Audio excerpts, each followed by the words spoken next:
बॉलीवुड के लिए ये दिन सबसे बुरे दिन कहे जा सकते हैं। एक वक्त था जब इन्हीं स्टार्स के पीछे भीड़ लगी होती थी, इनकी फिल्में देखने के लिए लंबी लाइंस होती थी, टिकट्स ब्लैक में बिकते थे, लोग इनके साथ फ़ोटो खींचने के लिए बिल्कुल पागल होते थे। लेकिन अब हालात बिल्कुल उल्टे हैं। सुशांत सिंह राजपूत की मौत के बाद से बॉलीवुड का माहौल बिल्कुल बदल गया है। बॉलीवुड में नेपोटिज्म की बहस और ज़्यादा पुरजोर हो गई है। कई लोग पब्लिक के गुस्से का शिकार हो रहे हैं। सुशांत ने चाहे आत्महत्या की हो या फिर उनकी हत्या हुई हो, उनकी जांच निष्पक्ष होनी चाहिए और अगर इसमें कोई दोषी है तो उसकी सज़ा में कोई कोताही नहीं बरतनी चाहिए।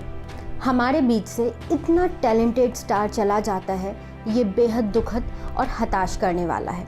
लेकिन हमें ये सोचने की भी ज़रूरत है कि इस भेड़ चाल में या फिर इन सोशल मीडिया के ट्रेंड्स में हम कहीं कुछ ऐसा तो नहीं कर रहे जो हमें नहीं करना चाहिए, या फिर किसी के साथ जाने अनजाने हम कुछ गलत कर रहे हों। इसी बात पर इस वीडियो में आज बात करेंगे।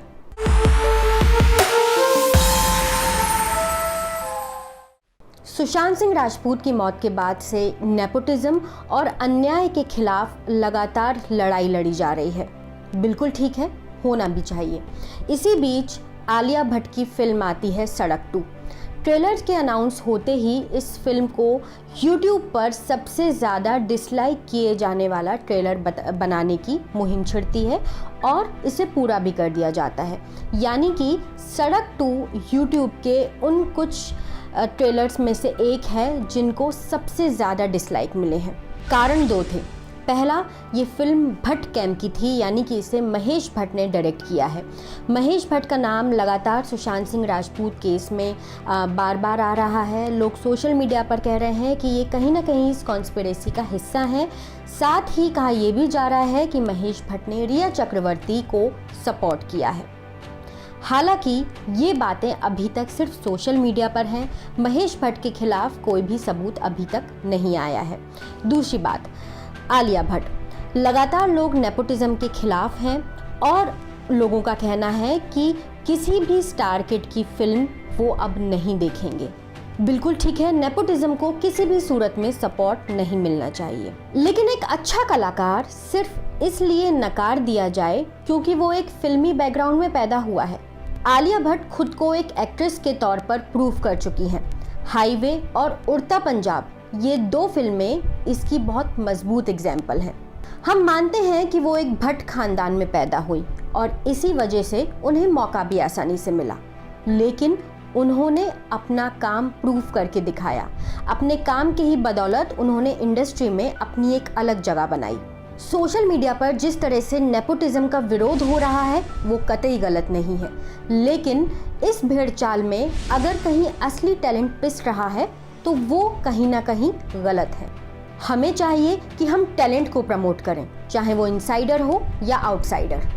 टैलेंट आगे आना चाहिए और वो अगर अपने आप को प्रूफ नहीं कर पाए या फिर उन्हें फिल्में सिर्फ इस वजह से मिले क्योंकि वो फलाना के बेटे या बेटी हैं तो वो गलत है और उसका विरोध होना चाहिए। ध्यान रखिए, ये लड़ाई टैलेंट के खिलाफ नहीं है, ये लड़ाई इनजस्टिस के खिलाफ है। नेपोटिज्म को लेके जो बहस हो रही है उसमें एक महत्वपूर्ण पहलू ये भी है कि हमें ये देखना होगा, हमें ये डिसाइड करना होगा कि हम क्या देखना चाहते हैं और हमारी उत्सुकता किस में है। याद रखिए, तैमूर को पसंद करने वाले और उसकी खबर पर क्लिक करने वाले लोग भी हम जैसे ही हैं। यानी कि किसी भी स्टार किड को स्टार बनाना है या नहीं, ये पहले हमें भी सोचना होगा। नेपोटिज्म का लगातार विरोध होना चाहिए, इस पर बहस होती रहनी चाहिए और अगर इंडस्ट्री में कोई गैंग है या फिर कुछ ऐसे लोग हैं जो नए लोगों का शोषण करते हैं तो उनके खिलाफ आवाज़ लगातार उठाते रहना चाहिए। लेकिन मुद्दा ये है कि टैलेंट को आगे आना चाहिए, टैलेंट को प्रमोट करना चाहिए, नेपोटिज्म को नहीं। आपका इस बारे में क्या कहना है? क्या नेपोटिज्म का विरोध इस तरह से किया जाना ठीक है या फिर टैलेंट को सर्वोपरि रखना चाहिए? मुझे कमेंट सेक्शन में ज़रूर बताइएगा।